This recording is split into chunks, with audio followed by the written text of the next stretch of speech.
estos fármacos, aparte de ser una revolución médica, que lo son una revolución social, bueno, incluso económica, ¿no? Ha aparecido en portadas de las principales revistas en el mundo, de periódicos, New York Times, National Geographic, Time, etcétera, etcétera, y se han incorporado al día a día.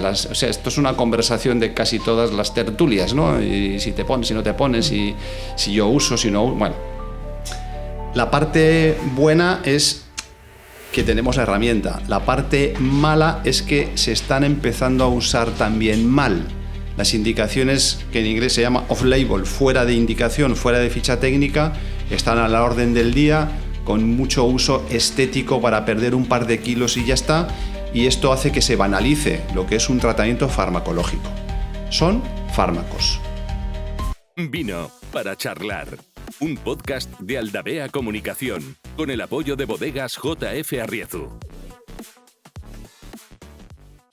Pues estamos de vuelta en Vino para charlar, un capítulo más, aquí de la mano de nuestros amigos de Bodegas J.F. Arriezu, de Pablo, de José Félix, que están ahí apoyándonos, que están desde el primer momento, que están ilusionados como nosotros cada vez que sacamos un capítulo, cada vez que charlamos con un experto o con una experta, pues apoyándonos. Y nos han hecho un regalazo, nos han dado una oportunidad que nos hace mucha ilusión. Fermín, cuéntanos. Bueno, pues una edición limitadísima de este Vino para charlar, un reserva de Rioja del año 2017, que está buenísimo y del que apenas van a salir o vamos a sacar 200 botellas, con lo cual yo creo que es una oportunidad fantástica para tener un vino pues muy especial. Que se puede comprar desde ya en su página web, jfarriezu.com. También os podéis escribir y os mandaremos también toda la información, pero para la compra online directamente en su página web. Y es un vino que yo creo que es muy rico, pero además es un recuerdo que es muy bonito de este proyecto que va a cumplir un año dentro de poco y que vamos, nos ha roto a nosotros todas las expectativas gracias a todos y a todas que estáis ahí apoyándonos y viéndonos una semana tras otra. Todos los que tienen que dar me gusta, tienen que suscribirse, tienen que compartirlo, todas estas cosas que hace que el algoritmo entienda, además de vosotros, que lo que hacemos es medianamente interesante al menos, que gusta y que por tanto puede mostrarlo a más gente. Y hoy queremos hablar de un tema que nos parece súper interesante, que está, vamos, a la orden del día, como es todo el tema de la endocrinología, la obesidad y los nuevos fármacos, estos que han salido y que resultan ahora mismo, salen en todos los medios de comunicación y que creo que está cambiando un poco el paradigma de la obesidad, ¿no? Y para ello nos hemos traído pues a un experto, un expertazo como es Javier Escalada, que es el director del Departamento de Endocrinología de la Clínica Universidad de Navarra y que además ha sido el presidente de la Sociedad Española de Endocrinología y ahora es el presidente de la Fundación de la Sociedad Española de Endocrinología. Javier, gracias por dedicarnos un ratito y por explicarnos un tema que se nos resulta complicado a los que no estamos en este mundo. Sí, muchas gracias por la invitación, encantado de estar aquí y para hablar sobre un tema que me apasiona, así que vamos allá. Pues nos lo vamos a pasar bien. Seguro. ¿Se podría decir que la obesidad es una pandemia silenciosa de nuestra generación? Pues yo diría rotundamente que sí. Porque no hay más que echar un poquito ojo a los números. Ahora que todos tenemos acceso a la información es fácil hacer cualquier búsqueda y por no buscar cosas muy lejanas, si hacemos una búsqueda de nuestro entorno, en nuestro país, tenemos cifras que realmente asustan, tanto en el entorno de la obesidad, que en muchos sitios incluso está empezando a pasar del 20% en alguna comunidad autónoma, pero si le sumamos el sobrepeso, nos vamos por encima del 50% sumando las dos cifras, ¿no? Sobrepeso, obesidad. Es decir, más gente está con problemas de sobrepeso, obesidad que en normopeso. Y silenciosa porque esto es de instauración lenta y progresiva. Esto no aparece de un día para otro, tiene sus tiempos, parece como que está ahí y que no hace nada, y da lugar a un montón de complicaciones, de comorbilidades, decimos los médicos, pero bueno, de enfermedades asociadas que están muy relacionadas con la obesidad y que hasta que no están muy avanzadas también a su vez suelen ser asintomáticas. La propia diabetes, que seguro que hablamos luego de ello. Ahora hay un término encima de la mesa que es la esteatosis hepática metabólica, lo que llamábamos hígado graso antes, que se ha puesto en cabeza de las enfermedades hepáticas después de la erradicación del virus de la hepatitis C. enfermedades cardiovasculares que hasta que no tienes ya el evento, pues no te enteras que se están gestando por ahí, el colesterol alto, la hipertensión y por tanto, pues situaciones muy delicadas e importantes en cuanto a la salud que, insisto, si no se buscan y uno no se preocupa por ellas, no se entera que están ahí y no dan la cara. Así que pandemia, por números, silenciosa, evidentemente, hasta que uno no la sufre. Sí. Y sin embargo, eso la gente no lo ve como una enfermedad, lo ve casi como una cuestión de fuerza de voluntad o de tendencia de una persona y le quita importancia. Bueno, sí, está un poco gordito, tal, y lo limita casi solo a eso. Pues es que le gusta mucho la fritanga. Sí. Sí. ¿Por qué es esto? ¿Por qué no nos damos cuenta de la importancia de este asunto? Bueno, este aspecto es fundamental.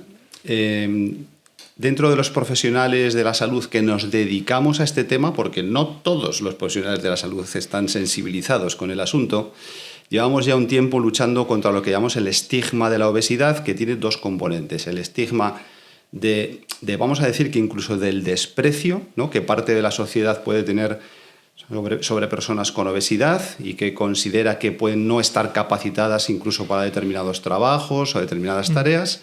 Y luego está el estigma de es que esto es un problema de falta de voluntad. O sea, tú estás así porque quieres. Nada más lejos de la realidad. Se ha demostrado por activa y por pasiva, seguro que luego entramos en ello, que esto es un problema de biología, de fisiología, de mal funcionamiento de determinados sistemas complejos que tenemos internamente que hacen que en determinadas personas haya esa predisposición y esa dificultad para controlar algo tan complejo como es el apetito y el hambre. Es muy triste pasar hambre y no es fácil el controlarlo y no todo el mundo lo controla igual. Yo suelo poner como ejemplo el tema de dejar de fumar. Yo soy exfumador, por ejemplo, ¿no? Y dejé de fumar de un día para otro. Bueno, pues en mi entorno tengo personas que han sido incapaces y han tenido que recurrir a 1000 métodos diferentes para al final acabar consiguiéndolo.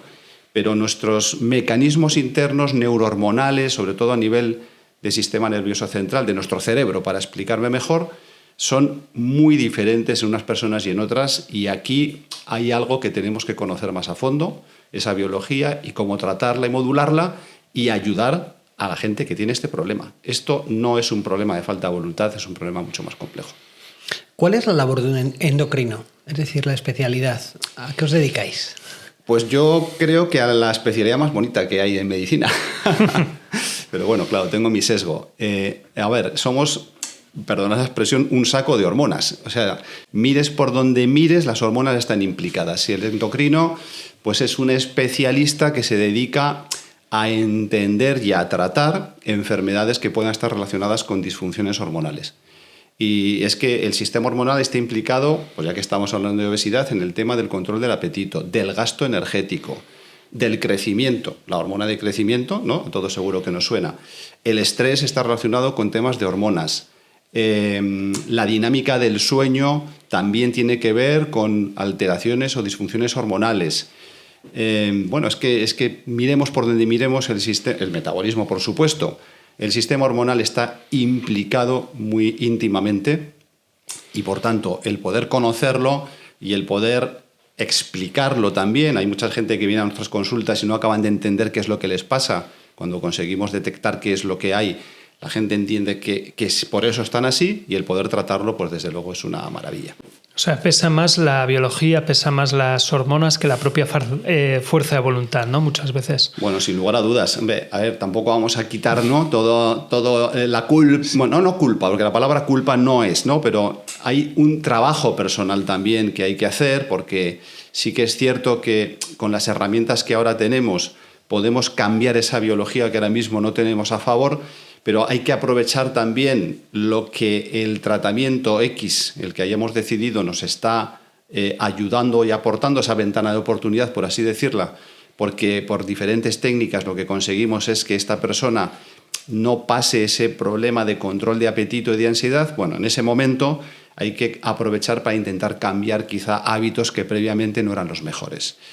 Entonces, unido todo y a largo plazo es cuando consideramos que puede haber un éxito en lo que decidamos hacer en cada momento, ¿no? Pero sí, es importante la biología. ¿Qué ocurre con el metabolismo después de años haciendo dietas? ¿Cambia? ¿Se modifica? ¿O bueno, lo vamos a tener como el ADN, que lo vamos a tener siempre igual?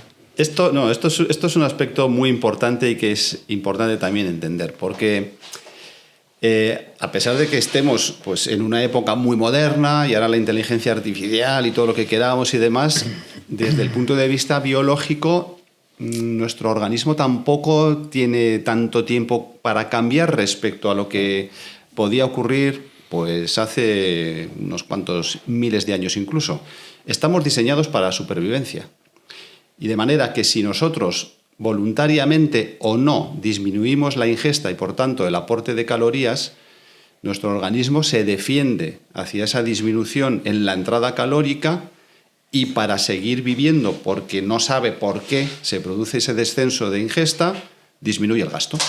Entonces readapta la situación a si a mí me ingresas menos, yo voy a gastar menos, no vaya a ser que si siga igual, pues acabe muriendo, ¿no? Se nos pone en contra.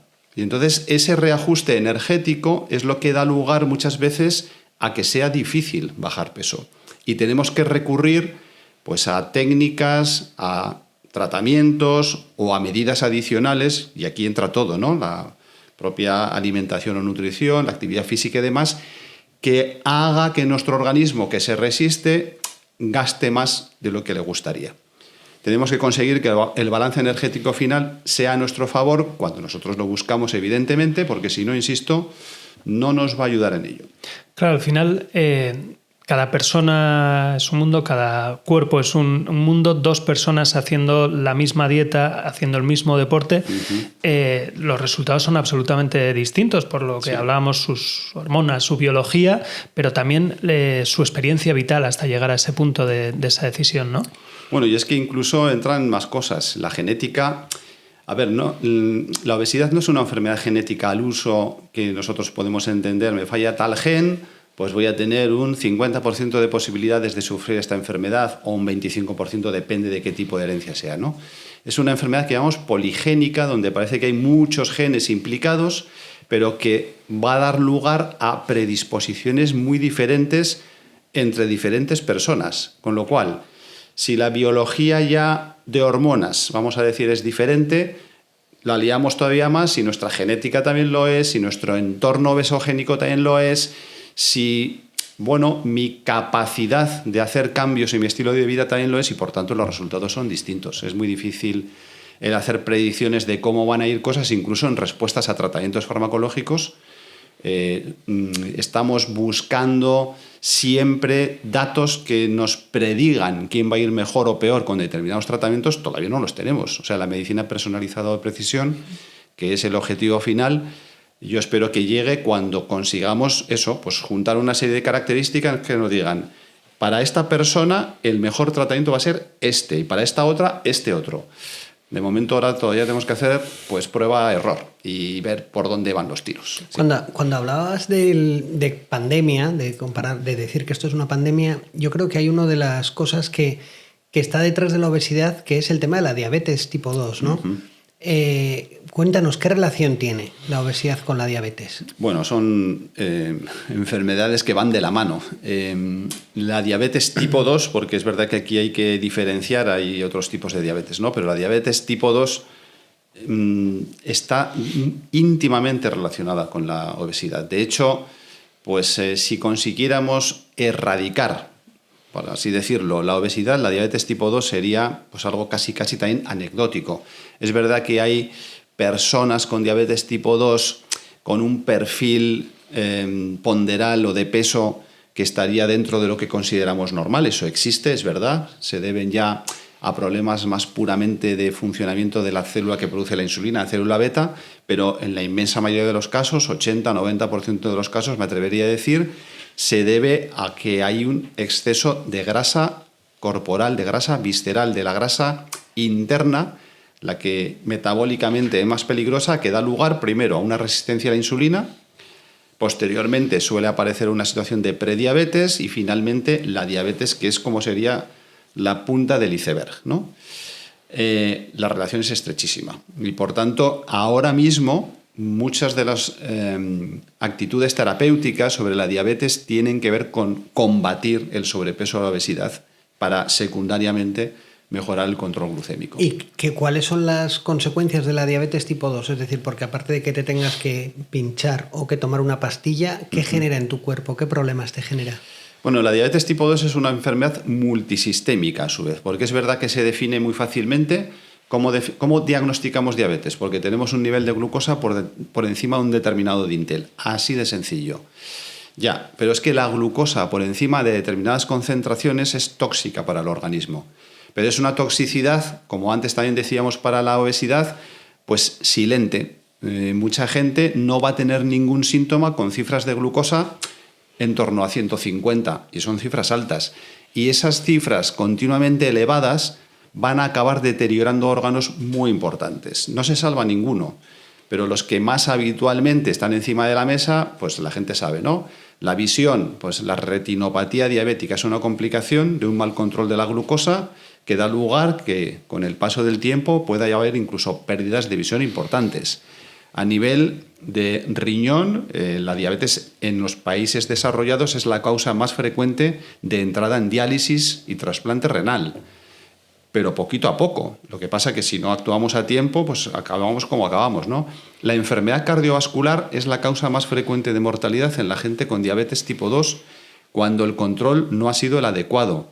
Entonces, esto, cuando lo vamos a contar a los pacientes, tenemos que tener también cuidado porque no es un discurso dramático el que queremos transmitirles, pero sí que si no se cuidan y no controlan bien su glucosa, esto puede acabar así de mal. La buena noticia es que si el control glucémico es bueno, y tenemos herramientas muy buenas para ello, se puede evitar todo. Todo es evitable.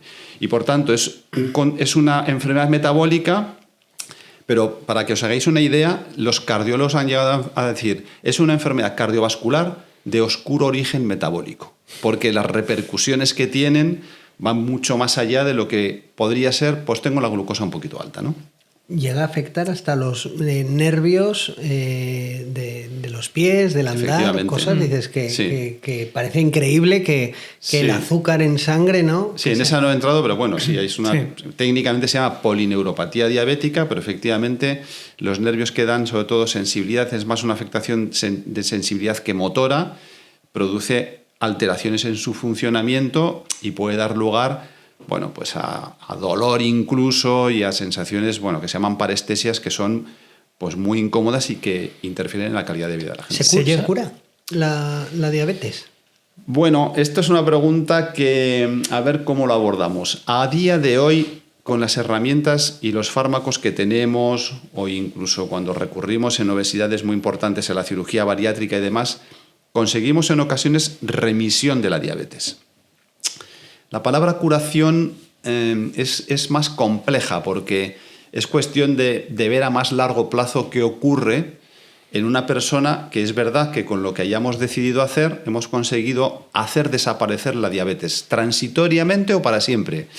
Ahí está la clave de la cuestión. Pero sí que es verdad que ahora mismo se puede conseguir, sobre todo actuando pronto, cuando la diabetes no está muy evolucionada, cuando todavía le queda a esta persona insulina propia para poder prescindir luego de los tratamientos que pongamos, se puede hacer una marcha atrás y se puede casi resetear el sistema en algunas ocasiones. Hablabas de diagnóstico temprano. ¿Se diagnostica tarde la diabetes o la prediabetes? Pues mira... precisamente igual por no darle importancia pues, a esa obesidad o... Sí.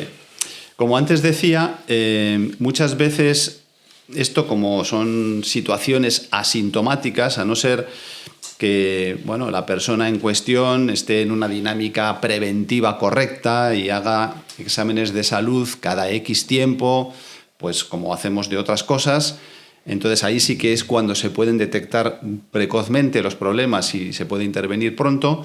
Hay muchas veces que, bueno, pues hay una persona que se hace su primera analítica, me lo voy a inventar, con 55 años, porque hasta entonces pues yo he estado bien, bueno, ahora ya me empiezo a preocupar un poco por mi salud y ahí es donde de repente empezamos a encontrar o ¿no? bruscamente, cosa que no es verdad, pues glucemias altas, el colesterol por las nubes y demás. Eso es un diagnóstico tardío, porque ese proceso lleva años gestándose. Por lo que decía antes, generalmente si hay un sobrepeso o obesidad empieza una resistencia a la insulina, eso se puede detectar también. Hay una prediabetes, se puede detectar, pero si no detectamos todo eso, llegamos al diagnóstico de la diabetes tarde.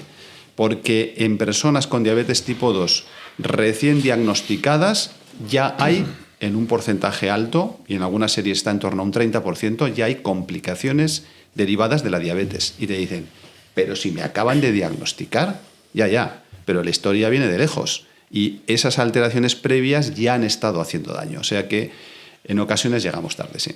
La obesidad infantil es otra cosa que está creciendo exponencialmente según los datos que se publican. Sí. ¿Qué problema tienen? ¿Qué nivel de gravedad tiene la obesidad infantil? Pues mira, la obesidad infantil nos está preocupando casi más que la obesidad en adultos. Y me explico. En España estamos a la cabeza de Europa, desgraciadamente. Y obesidad infantil casi es sinónimo de obesidad en adultos. Y entonces, si hablando de obesidad en adultos estamos hablando de los problemas de salud de los que estamos hablando, si empezamos en edad infantil, todo esto va a tener una historia natural de 30 o 40 años más. Así que tenemos un futuro social preocupante. Ese es un problema que está encima de la mesa. Se están intentando iniciativas precisamente para combatir la obesidad infantil. La Fundación Gasol, por ejemplo, está también trabajando en ello, pues para ver si interviniendo pronto conseguimos reducir esa tasa de obesidad y conseguir que en un futuro, bueno, pues nuestros jóvenes mayores del futuro pues puedan tener una mejor vida. Pero sí, es un problema importante. ¿Y por qué tenemos la mayor tasa? Bueno, muy probablemente pues porque estamos viviendo en una sociedad donde la dieta mediterránea parece que es nuestro patrimonio y demás, pero que no se aplica. O sea, esto es un problema de todos, es un problema de la familia en sí. Ahí hay una obligación, voy a decir, ¿no?, de educación que quizá no hagamos bien, pero también es verdad que es muy difícil con el bombardeo que hay también de empresas con alimentos ultraprocesados, un entorno que tampoco favorece el hacer una actividad física a veces pues más sencilla y demás, y políticas también de alimentación y de precios que hace que los ultraprocesados sean mucho más baratos que los alimentos más saludables. Claro, te metes en una dinámica en donde casi sin querer pues la obesidad empieza a aparecer y no para. Todos ponemos como ejemplo, pues yo cuando era más joven en el colegio no parábamos de correr, de jugar y demás, y ahora nuestros niños y jóvenes están más con actividades más sedentarias y con más máquinas y con más cosas que hacen que haya menos movimiento. Entonces, si unes todo esto, hace que se dispare esta situación. Y yo creo que estamos en una sociedad que no estaba acostumbrada a haber vivido esto, nos ha pillado casi de golpe y estamos sufriendo un impacto muy serio en ese sentido. Bodegas J.F. Arriezu patrocina el podcast Vino para Charlar. Un vino ecológico, nacido del respeto por la tierra y de la pasión de una familia dedicada al viñedo. Auténtico, sostenible, con el cariño y la dedicación de quien cuida y hace crecer lo que ama. Disfrútalo en casa con un 10% de descuento con el cupón Vino para Charlar en jfarriezu.com. Con el tabaco, por ejemplo, que es algo que tenemos ya muy afianzado en nuestra cultura, que es algo negativo para la salud, sí que se bombardea con todos los efectos secundarios que tiene, sí que se advierte a la hora de comprar, está mucho más claro todo lo que produce, incluso se carga fiscalmente por todos los gastos que puede luego ocasionar. Con la obesidad, en cambio, nos limitamos ahora a un semáforo con unas letras, en los ultraprocesados y demás. Eso es. Y poco más. No hace el Estado mucho más, tampoco se toma en serio el Estado a la obesidad como enfermedad. Sí. Bueno, desde luego las cosas se pueden hacer mucho mejor, está claro, ¿no? El tema del etiquetado nutricional siempre ha sido pues, un elemento de debate, ¿no? El Nutri-Score que se está utilizando es el mejor o no. Cada país utiliza a veces métodos distintos. Hombre, algo sirve, ¿no?, para intentar seleccionar los alimentos que puedan ser más saludables, pero es verdad que no nos podemos quedar solo aquí, porque también el leer bien las etiquetas nutricionales necesita una educación previa que tampoco se ha hecho.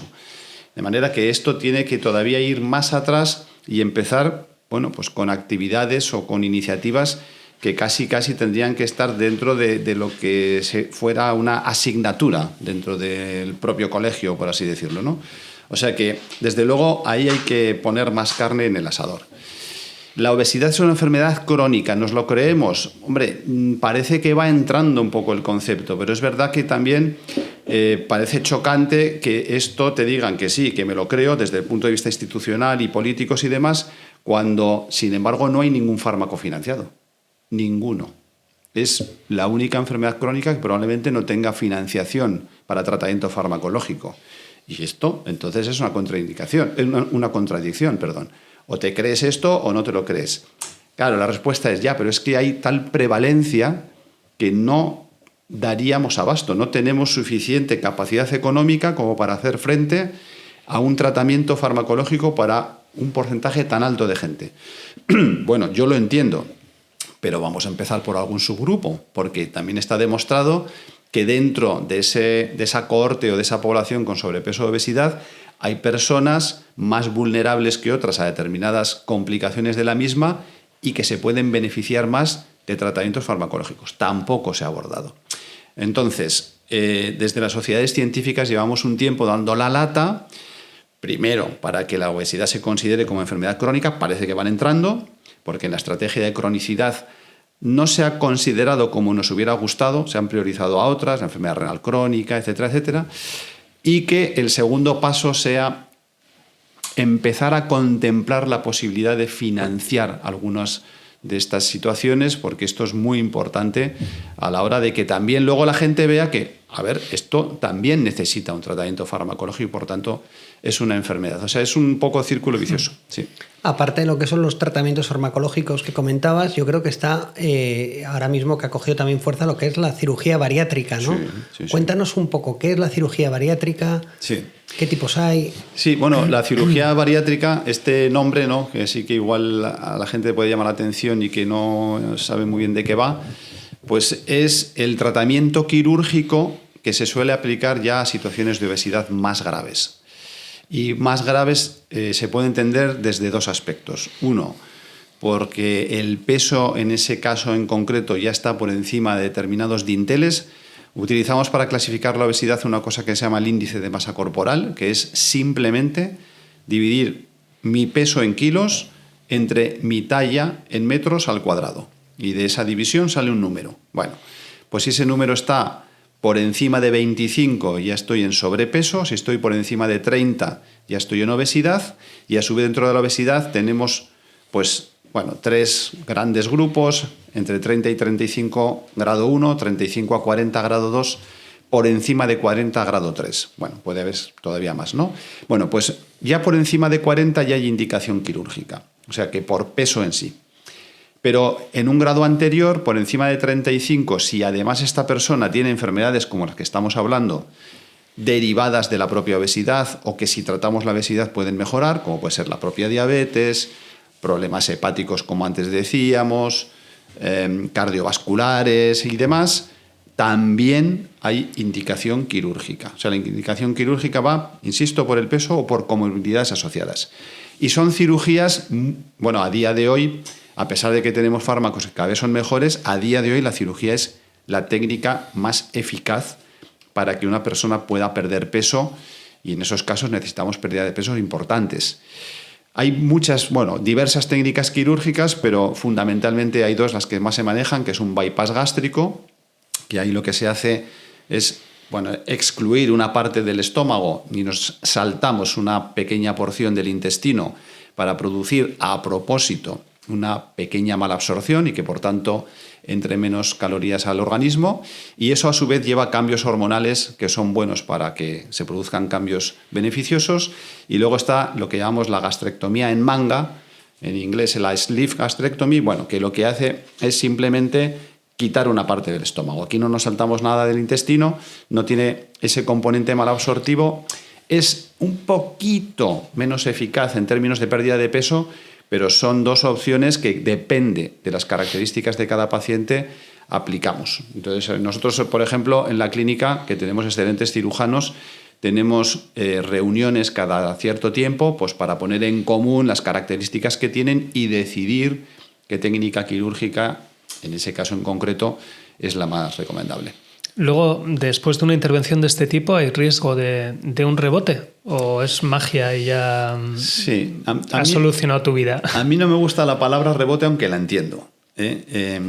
O sea, el rebote, sí, bueno, entiendo que de lo que hablamos es una recuperación de peso, ¿no? Después del peso que inicialmente se haya podido perder, pero bueno, quizá en la cirugía sí que al cabo de un tiempo, la pérdida de peso más importante se produce al cabo de más o menos el primer año y medio, una cosa así, y a partir de ese momento se suele entrar en una fase de estabilización. Si conseguimos mantener un estilo de vida que nos permita, ¿no? el establecer ese peso ya más o menos fijo, o se puede producir ya una recuperación en el peso, dependiendo de si no se siguen las recomendaciones que solemos intentar que ya los pacientes hagan.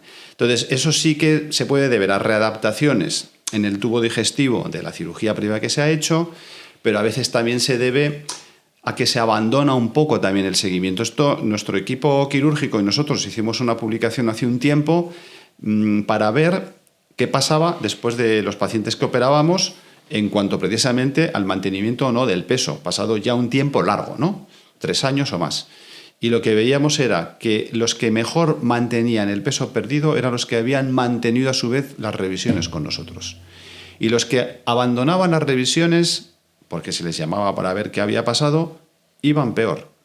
Entonces, no solo es la cirugía en sí, sino el mantener contacto con un equipo de gente que sabe de qué va esto, con nuestras dietistas, con identificar pronto si el problema está reapareciendo para tomar nuevas medidas. Entonces, ese rebote puede ocurrir, pero podemos evitarlo. No es inevitable ni muchísimo menos. Hay un factor, supongo, además del puramente de nutricionista, psicológico, ¿no? Para hacer ese seguimiento. Tiene una importancia, un peso importante. Sí, bueno, en los equipos ya, sobre todo cuando estamos planteándonos intervenciones ya de este calado, ¿no? La cirugía, debe de haber un abordaje también psicológico, porque primero, las obesidades más graves ya está descrito que tienen un componente también de afectación psicológica mayor que en la población estándar, con lo cual ahí hace falta un abordaje específico, y posteriormente a la cirugía se produce tal cambio también en la vida de los pacientes que muchas veces necesitan un acompañamiento en ese sentido. Entonces, bueno, dentro del equipo médico que estamos, pues hay quien es más psicólogo que otro y puede hacer sus pinitos, ¿no? Pero lo ideal es poder tener un especialista, alguien que específicamente se dedique a este tipo de cosas y nos ayude también desde el punto de vista psicológico a que todo esto vaya bien. Está descrito en las personas que se someten a cirugías de este tipo que incluso hay un cierto incremento en adicciones, cosa que previamente igual no tenían, pues aparece un incremento en el consumo de alcohol y demás. Esto hay que detectarlo pronto, hay que intentar pues reconducirlo, y aquí nos ayudan mucho los equipos de psiquiatría y psicología. Sí. O sea, es una carretera de dos sentidos. El que deja una adicción engorda y el que adelgaza puede generar una adicción. Pues efectivamente, Fermín, eso está bien definido, porque en realidad hay una cierta dependencia o enganche, ¿no?, a la comida que nosotros intentamos reconducir y mejorar, y a veces sale por otro sitio. O sea, no tiene por qué, pero hay que estar un poco atento por si acaso pasa. ¿Qué riesgos reales? Porque hemos hablado de las ventajas, de la metodología y de todo, pero ¿qué riesgos tiene también? Es importante que la gente sepa, ¿no? Es decir, ¿existen riesgos? ¿Son altos, bajos? Sí, no, esto es muy importante porque, a ver, una persona a la que nosotros proponemos esto, es una propuesta siempre, la aceptación la hace la persona que vive con obesidad, por supuestísimo, pero tiene que tener toda la información. Y una de las cosas que les preocupa es esto ya, pero, a ver, esto... me van a quitar el estómago, me van a cortar no sé cuántos, todo esto ¿qué supone? Bueno, para resumir, y esto nos lo han transmitido nuestros cirujanos muchas veces, lo que supone ahora mismo una cirugía bariátrica por vía laparoscópica, porque esa es la diferencia, ya no abren la tripa ahí en canal como antes se hacía, no, ahora meten unos tubitos por su sitio y demás, ellos lo asemejan a lo que es quitar la vesícula. Las complicaciones de la colecistectomía, que mucha gente seguro que se ha sometido a esto, le han quitado la vesícula porque tenía piedras o por lo que fuera, pues eso es lo que en principio debería de producir como complicaciones una cirugía bariátrica.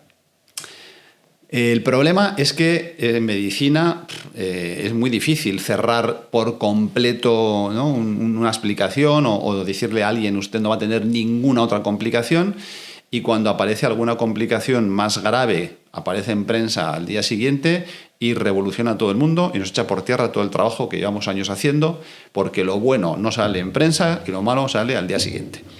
Pero por tranquilizar a la gente que nos esté oyendo, lo habitual es que no haya complicaciones y al paciente se le da de alta en 48 horas. O sea, una cosa rapidísima. O sea que...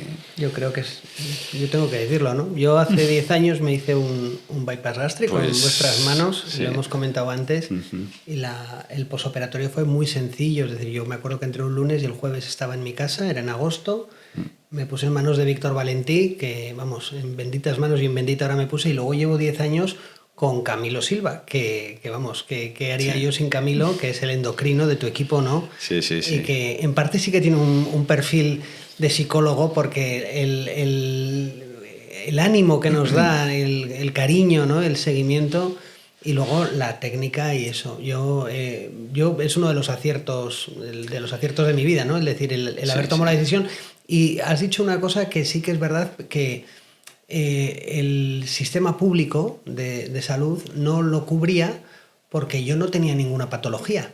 Yo tenía 36 años, yo pesaba 157 kilos y entonces yo decía, ya, pero igual es mejor prevenir que no hacerme crónico de aquí y que me operéis cuando ya esté.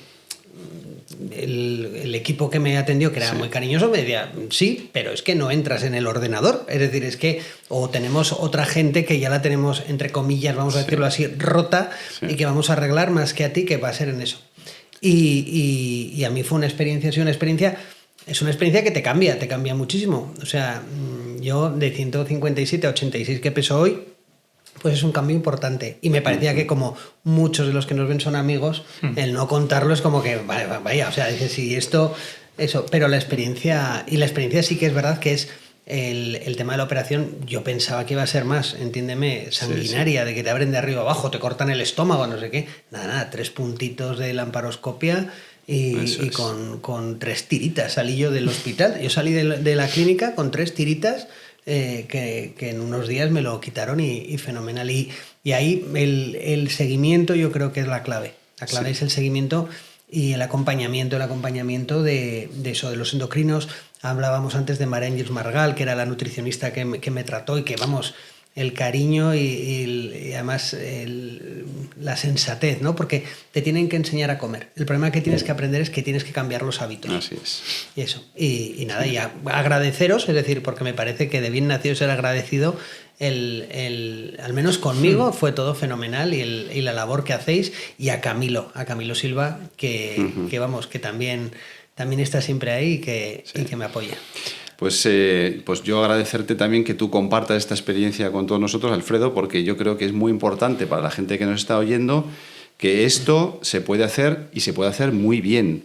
Hay que ponerse en manos de equipos experimentados. Tú has tenido la suerte de estar con Víctor Valentí y con Camilo Silva, 2 personas que, bueno, llevan mucho tiempo, ¿no?, trabajando en esto, que saben lo que hacen y que, como muy bien has dicho, no te han dejado de la mano y te han seguido durante todo este tiempo, junto con nuestro equipo de dietistas. Es que aquí todo cuenta.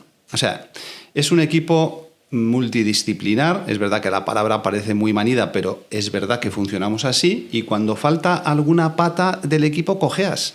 Sí, entonces ahí es muy importante que te vean, pues, desde todos los puntos de vista que un equipo de estas características tiene que hacer, ¿no? A mí me llamó la atención de que la clínica, lo que tú es una clínica privada y te contratas un forfait, que a mí me sonaba al esquí, ¿no? Es decir, incluye todo, incluye incluso una ayuda psicológica. Yo no necesité, porque yo me lo decían y decía, pero si me siento como Popeye, o sea, si yo estoy haciendo lo que yo quería hacer toda mi vida, que es adelgazar y todo esto, pero hay gente que en un momento dado, pues yo tengo amigos que les ha afectado, pues porque es que a mí me gustaba comer y ahora...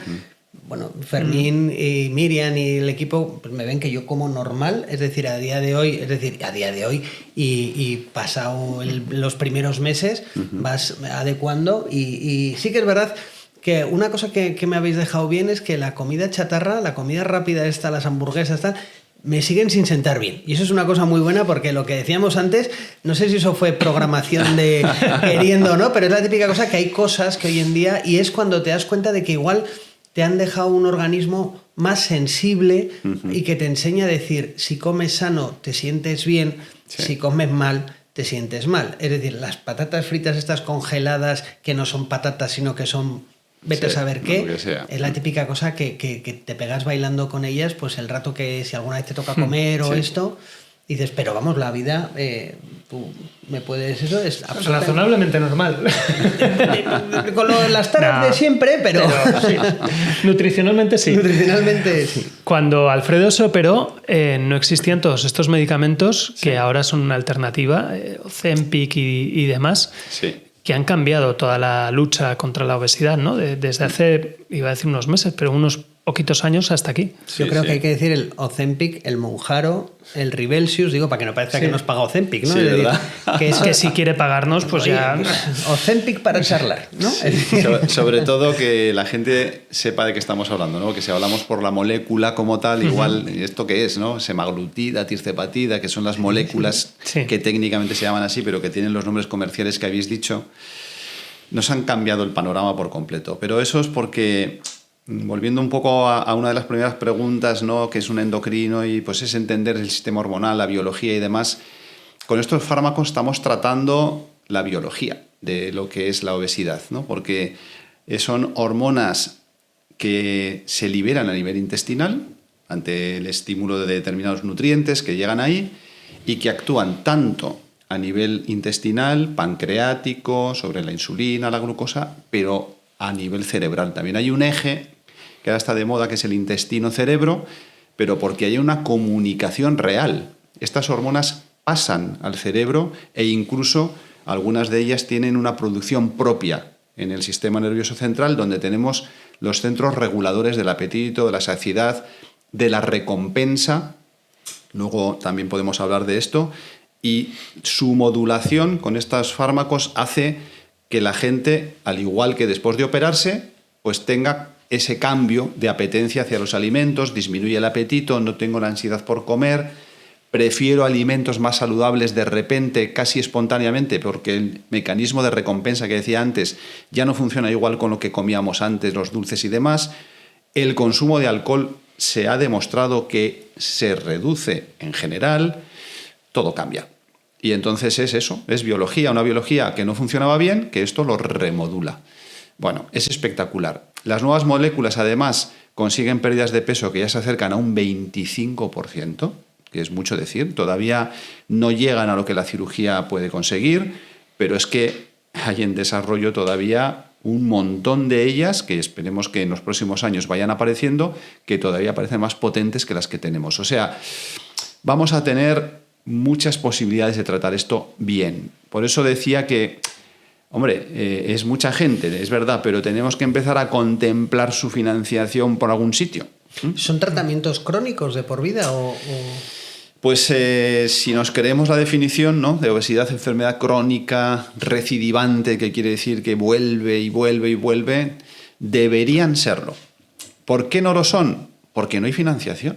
O sea, a un hipertenso no le quitamos el tratamiento de la hipertensión, porque si se lo quitamos, la enfermedad que sigue estando ahí, porque los tratamientos de la hipertensión generalmente lo que hacen es controlar la tensión, pero no la hacen desaparecer. Si yo quito el tratamiento a un hipertenso, la tensión vuelve a subir.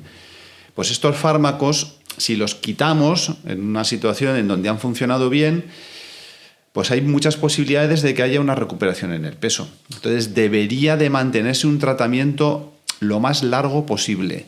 Como económicamente es complejo, lo que estamos empezando a hacer es, cuando llegamos ya a un peso que consideramos razonable, un objetivo pactado con el paciente, intentamos desintensificar el tratamiento, que no quiere decir suspenderlo. Hay dos opciones, o volver hacia atrás en la dosis, porque hay diferentes dosis que se utilizan, o alargar el periodo de tiempo entre una dosis y otra, porque estos fármacos, los más recientes, se administran solo una vez a la semana. O sea, son muy cómodos de administrar. Subcutáneos hay que pincharse como la insulina, pero no es insulina, que quede claro que hay mucha confusión por ahí. Bueno, son muy fáciles de poner y en lugar de ponerlos semanalmente, los ponemos cada 10 días o cada 14, mantienen una eficacia bastante buena y evitan que se produzca esa recuperación de peso que desanima a la gente, lógicamente. Después de lo que he hecho y económicamente de lo que me he gastado, ahora el peso otra vez se va para arriba. Bueno, pues hay cosas que se pueden hacer para que esto no ocurra, para que se consolide el cambio de estilo de vida y demás. Son medicamentos muy modernos, con lo cual siempre se le genera una leyenda negra. ¿Qué riesgos tiene todo esto? Estamos cansados de... Hay cierta alerta en redes sociales. Sí. Ayer precisamente vi una publicación que hablaba de que Robbie Williams, un cantante americano, de repente ha dicho que ve borroso por culpa de uno de estos medicamentos. Igual no por todo lo que se ha tomado a lo largo de su vida. Pero Robbie Williams ha tomado mucho, además de Ozempic o de Rybelsus. Creo que él hablaba de este último. Sí. ¿Qué riesgo real hay en estos medicamentos? Bien, bueno, esto es una pregunta muy importante porque estos fármacos, aparte de ser una revolución médica, que lo son una revolución social, bueno, incluso económica, ¿no? Ha aparecido en portadas de las principales revistas en el mundo, de periódicos, New York Times, National Geographic, Time, etcétera, etcétera. Y se han incorporado al día a día. O sea, esto es una conversación de casi todas las tertulias, ¿no? Y si te pones, si no te pones, si yo uso, si no... Bueno, la parte buena es que tenemos la herramienta. La parte mala es que se están empezando a usar también mal. Las indicaciones, que en inglés se llama off-label, fuera de indicación, fuera de ficha técnica, están a la orden del día, con mucho uso estético para perder un par de kilos y ya está. Y esto hace que se banalice lo que es un tratamiento farmacológico. Son fármacos. Que cualquiera se lea cualquier ficha técnica. De la aspirina mismo. No te la tomas por todo lo que te pone ahí. Bueno, pues esto igual, esto es un fármaco. Hay que saber utilizarlo. Hay que saber cómo se escala la dosis, porque hay que ir poco a poco subiéndola. Hay que saber cómo hacer cambios en la alimentación, porque si yo no los hago, voy a tolerar mal este tratamiento. Y luego, efectivamente, son moléculas todavía jóvenes que necesitan tiempo y recorrido para que conozcamos exactamente qué efectos secundarios pueden acabar teniendo. Pero hay muchos de ellos que ya podemos descartarlos. Por ejemplo, desde un principio se puso mucho énfasis, cuidado, pancreatitis y demás. Bueno, la pancreatitis, en estudios muy repetitivos, se ha demostrado que sea por el fármaco, por la droga en sí, por la molécula. Lo que sí que ocurre, y ocurre con todas las técnicas de pérdida de peso, es que la pérdida de peso hace que tengas más facilidad de hacer piedras en la vesícula. Eso sí que está demostrado. Hay un incremento en las posibilidades de tener lo que llamamos los médicos colelitiasis, piedras en la vesícula. Y piedras en la vesícula puede dar lugar a un cólico biliar y a una pancreatitis, pero de manera secundaria, no porque el fármaco la induzca. Así que el tema de la pancreatitis no es algo esperable. De todas formas, por precaución, si una persona ha tenido ya antecedentes de pancreatitis, intentamos evitarlo, pero es por una precaución adicional. Otra cosa que se ha puesto encima de la mesa ha sido cáncer de tiroides. No, a ver, no confundamos cosas. Hay un tipo de cáncer de tiroides muy raro que se llama carcinoma medular de tiroides, que sí que se ha visto que en modelos de experimentación en ratas está incrementado cuando se les trata con estos fármacos. Antes de pasar al humano se hacen experimentos, bueno, pues en el mundo animal, y se vio que se incrementaba ese tipo de cáncer, porque en las ratas esas células que producen ese cáncer tienen receptores para estas hormonas. En el humano no lo tienen. Aún así, en gente que pueda tener este tipo de cáncer o familias con carcinoma medular porque tiene herencia, se recomienda no usarlo, pero es excepcional este tipo de cáncer. El cáncer de tiroides clásico, que es relativamente frecuente, no se incrementa por este tipo de tratamientos, con lo cual no extrapolemos la información para cualquier tipo de cáncer. ¿Qué producen estos fármacos? Problemas gastrointestinales. Su mecanismo de acción hace que, aparte de quitar el apetito, enlentecen el vaciamiento del estómago, y eso puede dar lugar a que haya una cierta sensación nauseosa. Uno se llena más pronto, bueno, pero es que es lo que buscamos también. Y si no se hacen las cosas bien, pues pueden aparecer vómitos. Sí, esos son los efectos gastrointestinales del fármaco, que si vamos poquito a poco subiendo la dosis, se suele tolerar muy bien y es raro que tengamos que interrumpir el tratamiento. Hay una cierta tendencia al estreñimiento, por lo mismo, al enlentecer el vaciamiento del intestino y demás, pues bueno, pues hay una cierta tendencia al estreñimiento. Paradójicamente, algunas personas tienen diarrea, no sabemos todavía muy bien por qué, pero existe esa dicotomía, ¿no?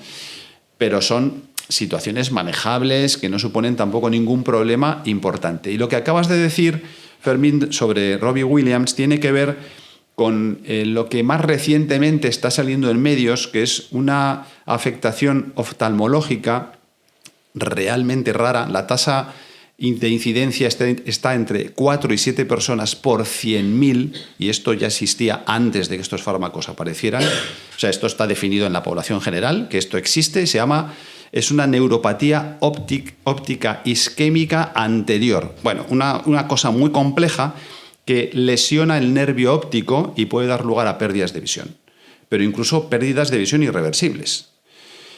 No sabemos por qué se produce en las personas que se producen, pero siempre detrás de esto suele haber problemas metabólicos como los que decíamos, hipertensión, diabetes y problemas de este tipo que favorecen esa aparición. ¿Qué ha pasado con estos fármacos? Se les está mirando con lupa. Entonces se cogen poblaciones enormes, me lo voy a inventar, 1 millón de personas, y se analiza en los tratados con estos fármacos si aparecen más problemas de salud, X los que sean, respecto a los que no lo reciben. Son estudios epidemiológicos de asociación, para que la gente nos entienda, no de causalidad. Ahí no estoy demostrando que el fármaco sea el culpable, sino que encuentro una asociación entre su uso y determinados problemas. Bueno, pues esta neuropatía parece que está incrementada en algunas de las poblaciones hasta 1.5 y 2 veces más. Pero esto supone un caso más por 10.000 personas tratadas y año. O sea, es que es muy mala suerte que te toque. Y por tanto, si se llegara a demostrar que el fármaco es culpable, que no hay ninguna demostración de ello, insisto, solo de asociación, pues habría que ver si en la balanza riesgo-beneficio esto merece la pena. No hemos hablado de beneficios que van más allá del peso y de la glucosa. Estos fármacos son cardioprotectores, han demostrado reducir eventos cardiovasculares, infartos de miocardio, ictus, accidentes cerebrovasculares, protegen el riñón, se ha demostrado, mejora la eliminación de proteínas por la orina, que la disminuyen, y el filtrado glomerular, la función renal. Vacían de grasa el hígado, lo que decíamos antes del hígado graso. Se están estudiando en enfermedades neurodegenerativas para ver si ahí pueden proteger. Se acaba de publicar un estudio que no ha salido bien, pero no ha salido bien porque no ha demostrado protección, pero hay muchos otros detrás en marcha que están buscando el demostrarlo. En Parkinson, en problemas como puede ser la psoriasis, a ver, en la balanza el beneficio gana de momento por goleada. Y las complicaciones, quitando las gastrointestinales, las demás son muy raras, la verdad. Hablábamos antes, perdón Alfredo, del mal uso, de un uso casi cosmético. Mucha gente los usa como para, digamos, un recorrido fácil en lugar de hacer dieta, en lugar de hacer ejercicio. Para preparar una boda. Eso es. Sí. Así y es. esto también conlleva, evidentemente, riesgos importantes. O sea. Pues claro, porque además tú ponte en situación. O sea, una persona que lo va a usar por eso va a hacer esa dinámica en la que nosotros insistimos tanto de vamos a empezar por una dosis bajita, al cabo del mes subimos al siguiente escalón, al cabo de otro mes subimos al siguiente, y además vamos a hacer modificaciones en el plan de alimentación y una actividad física que proteja el músculo, porque sí que es verdad que en la pérdida de peso a veces se pierde algo de masa muscular, eso no interesa. El que quiere perder 3 kilos para una boda, lo quiere para allá. Y se va a poner incluso igual la dosis alta de golpe. Pues fatal, porque lo más probable es que tengas efectos secundarios, pero es que te los estás buscando. Entonces, primero, no están indicados para eso y segundo, para objetivos a corto plazo vas a tener que recurrir, insisto, pues a dosis para lo que no está diseñado esto. Entonces, es un error. ¿Quién debería usarlo? Ya hemos dicho quién no, el que va en plan a corto. Sí. ¿Quién debería usarlo? Bueno, a día de hoy, si hablamos... Bueno, ahora mismo tiene dos indicaciones. Esto empezó por la diabetes. Estos fármacos empezaron como antidiabéticos, ¿no? Porque lo primero que se vio es que ayudaban a controlar muy bien la glucosa y además por un mecanismo que es muy interesante, que hace que el organismo libere insulina cuando los niveles de glucosa están altos. Y si los niveles de glucosa se normalizan, deja de funcionar. Y por tanto, el riesgo de tener bajadas de azúcar, que es lo que asusta a la gente y a los médicos, es prácticamente cero. O sea que es un mecanismo fantástico, glucosa dependiente que llamamos. Bueno, entonces, en diabetes tienen indicación y además hay financiación si además de diabetes el índice de masa corporal del que antes hablábamos está por encima de 30, es decir, si hay obesidad concomitante. Ahí hay financiación siempre y cuando la glucosa no estuviera bien controlada. Vale, ahí paga el fármaco el erario público. La otra indicación es la obesidad. No hay financiación bajo ningún concepto en obesidad sin diabetes. Pero por encima de 30 de índice de masa corporal está indicado su utilización y por encima de 27 si además hay enfermedades concomitantes como puede ser el hígado graso, la hipertensión, prediabetes y cosas de ese tipo. O sea que no hace falta que una persona tenga obesidades muy graves para poder poner el fármaco, pero que todo el mundo sepa que independientemente de esa gravedad de la obesidad, la financiación no existe. ¿Se abre la puerta con todo esto a medio plazo a hablar de obesidad cero? Ojalá, ¿verdad? Esto es complicado esto, porque aquí no hemos entrado, pero fíjate, nosotros que somos muy de hacer estudios de composición corporal, es decir, tenemos técnicas que nos dicen no solo, o sea, el índice de masa corporal es la división que he dicho y hasta punto. Pero el índice de masa corporal a veces nos engaña. Nosotros hemos demostrado y hemos publicado que en personas con índice de masa corporal normal, por debajo de 25, hay un 30% que en realidad tienen obesidad. ¿De cómo es posible esto? Usted se lo está inventando, nos dicen. A ver, usted lo que quiere es venderme aquí yo que sé en moto. No. La obesidad es exceso de grasa corporal, que cuando los kilos están muy pasados, se acompaña y van de la mano. Pero cuando estamos en esas situaciones, a veces hay obesidades ocultas y por tanto hay más obesidad de la que creemos. Porque incluso en pesos normales, insisto, puede haber un porcentaje importante. Y en sobrepeso el 80% realmente son obesidades por el exceso de grasa. Con lo cual, reducir esto a cero es bastante complicado. Pero sí que podemos conseguir que la tasa sea muchísimo menor y que las enfermedades concomitantes que pueden desarrollarse las podemos controlar porque los fármacos sirven para todo eso. O sea, no solo para el tema del peso, sino para controlar el resto de las comorbilidades. Voy a hacer un off-topic absoluto, pero hablábamos de índice de masa corporal y lo he pensado también antes. ¿Ha evolucionado ese 25 que hablabas antes de, digamos, por encima obesidad, por debajo normopeso? ¿Ha evolucionado a lo largo de los años o es una norma que se mantiene estable? No, la norma se mantiene estable. Ha recibido muchas críticas porque esto es un término además que acuñó un tal Quetelet por un poco que tenía relación con una aseguradora que querían ligar un poco el tema del peso con el riesgo de salud y demás. Y es una herramienta un tanto viejuna, pero es tan fácil de utilizar que se sigue usando y tiene, bueno, pues su aplicación, ¿no? Pero no se ha movido. Lo que sí que sabemos es que para determinadas etnias, y por ejemplo en los asiáticos, 25 no es la normalidad. Ahora no me acuerdo cómo está, porque no estamos en ese entorno, pero está en torno a 23, una cosa así. Y lo mismo ocurre en obesidad. Ellos no consideran 30, sino 27 o 27,5. O sea, depende de en qué población y etnia trabajes. Sí que hay que modificar esos límites, pero en nuestro entorno sigue siendo hasta 25 normal, hasta 29,9 sobrepeso, por encima de 30 obesidad con las diferentes categorías que antes he dicho. Súper interesante. A mí me parece, un tema... Y súper actual. Y muy actual. ¿Qué le dirías a alguien que lleva décadas luchando con su peso y se siente culpable? Pues que deje de hacerlo, que deje de sentirse culpable, porque yo entiendo esa culpabilidad porque la sociedad no hemos ayudado nada en ese sentido, ¿no?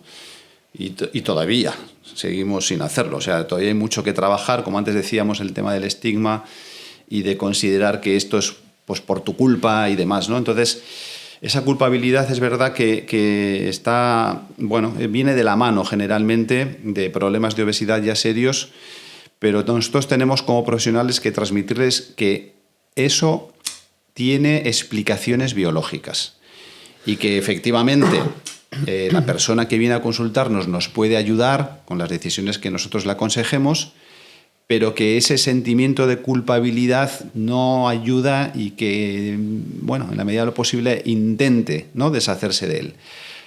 A veces hacen falta ayudas psicológicas, como lo que decíamos antes, dependiendo de hasta qué punto, ¿no?, eso ya pues haya pasado un poco lo que pueda ser una culpabilidad más o menos normal y pase a ser patológica.